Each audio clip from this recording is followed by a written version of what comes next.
Hello friends, नमस्कार मित्रों। अपनी आयुर्वेद क्लासेज में आप सबका स्वागत है।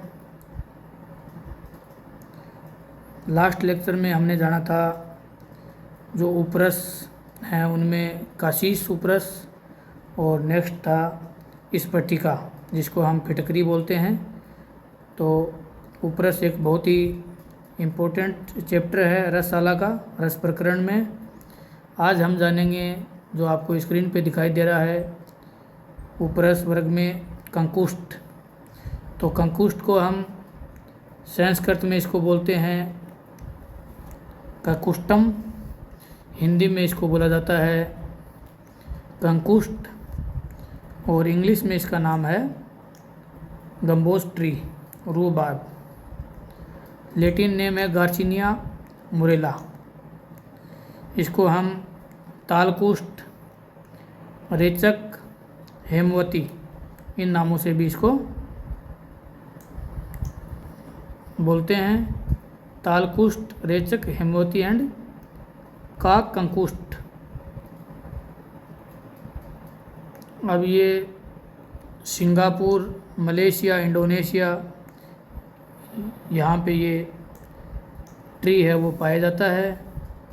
इसके दो प्रकार के भेद बताए हैं। फर्स्ट है नलिका कंकुष्ट, सेकंड वन है वो है रेणुक कंकुष्ट। नलिका कंकुष्ट है ये पीतवर्ण, चमकदार, संयुक्त, भारी और श्रेष्ठ होता है। और रेणुक कंकुष्ट है ये श्याम पीतवर्ण का होता है, लघु होता है, निसत्ता एवं अनुपयोगी होता है। तो रेणुक कंकुष्ट है ये अनुपयोगी है, ओनली एक भेद है, एक ही टाइप का ये यूज में लिया जाता है। अभी हम कंकुष्ट के शोधन के बारे में जानेंगे। कंकुष्ट में सूंटी के कवात की 3 भावना देने पर इसको शुद्ध हो जाता है। यह स्वयं स्वरूप होने से इसका सत्वपतन नहीं किया जाता। तो इसमें मतलब सत्वपतन इसका होता नहीं है, ओनली इसका शोधन होता है। तो सूंटी के कवात की 3 भावना देने पे शुद्ध हो जाता है।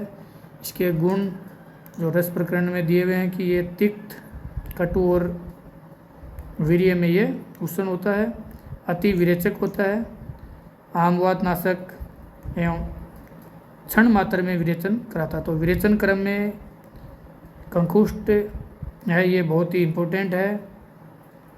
कंकुष्ट उदरकाठिन्य एवं जलोदर को नष्ट करता है। पेट के रोगों के लिए बहुत ही यूजफुल है। उदावर, सूल, प्लीहा, गुलम, अर्श आदि रोगों को नष्ट करता है। अभी इसका प्रयोग कैसे करते हैं? तो विरेचन के लिए कंकुष्ट को 1 यव की मात्रा में जीरक एवं सूंठी हाफ मासा के साथ प्रयोग करने पर शीघ्र विरेचन कराकर आमजन्य रोगों को शांत कराता है।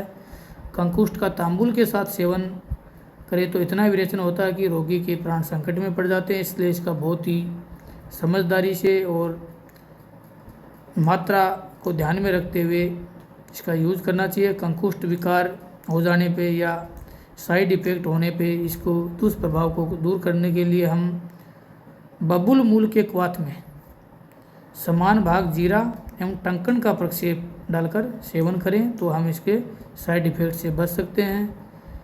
इससे बनने वाली औषधियाँ हैं, उनके नाम है धन्वंतरी घृत, धन्वंतरी रस, मर्द संजीवनी रस, सोथोदरारी रस और ऊर्ध्वावर्तर घृत। तो ये हमने जाना अभी कंकुष्ट जो गम्बोस ट्री है उसके बारे में। नेक्स्ट उपरस है अपना वो है गेरिक। गेरिक को उपरस है, इसमें इसका फॉर्मूला है Fe2O3। इसको हम इंग्लिश हेमेटाइट के नाम से भी जाना जाता है, ओकरे के नाम से भी जानते हैं। संस्कृत में इसको गेरिक बोलते हैं, हिंदी में इसको गेरू बोला जाता है। स्क्रीन पे आपको इसकी इमेज दिखाई दे रही है। इसको हम गेरिक, गेरे, रग धातु, गिरी मृत्तिका, लोह धातु इन नामों से भी पुकारते हैं। रस रत्न समुच्चय में इसके भेद दिए हुए हैं, वो 2 हैं। पाषाण गेरिक होता है, एक सुवर्ण गेरिक होता है। रसार्णव में इसके 3 भेद हैं और आयुर्वेद प्रकाश में भी 3 भेद हैं। रक्त, हेम, केवल। सवर्ण सामान्य एंड पाषाण गिरिक। जो चूर्ण है वो आप उसको देख सकते हैं, फेरस मतलब लोहा चूर्ण। ये लगभग पूरे इंडिया में पाया जाता है, बंगाल, पंजाब, मध्य प्रदेश, राजस्थान, सब जगह पे। अब हम जानेंगे कि इसके लक्षण क्या है।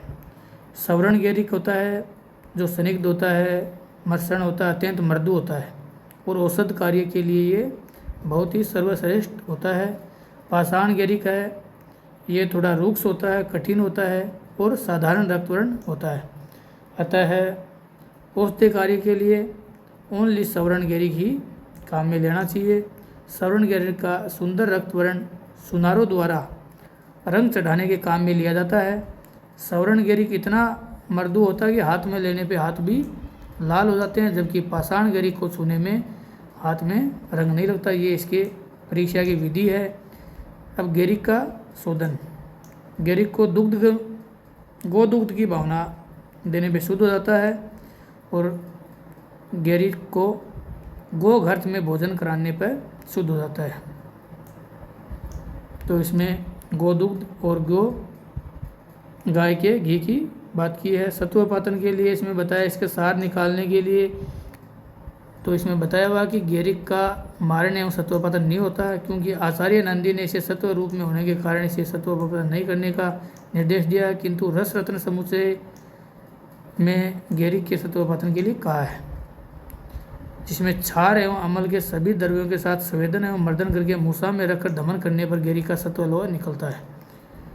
तो रस रत्न समुच्चय में इसमें बताया कि क्षार और अमल वर्ग के सभी द्रव्यों के साथ संवेदन कर सकते हैं इसको, और मर्दन करके मूसा में रख के दमन करके सत्वलोह निकाल सकते हैं। तो ये पारज में मिल जाता है और गिरिक गुणों में श्रेष्ठ होता है। अब जो शुद्ध गिरिक है वो कहाँ कहाँ काम में ले सकते हैं हम।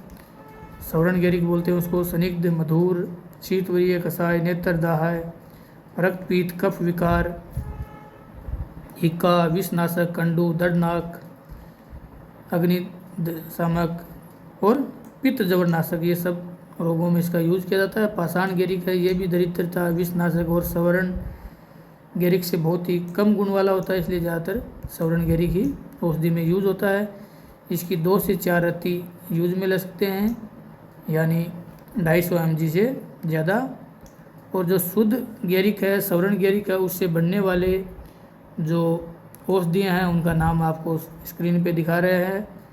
काम दुधारस, पुष्यान, नुग चूर्ण और गिरिक का देह प्रलेप। तो ये 3 औषधि हैं जो हम गिरिक से मिलती हैं। धन्यवाद। तो आज हमने उपरस के बारे में जाना।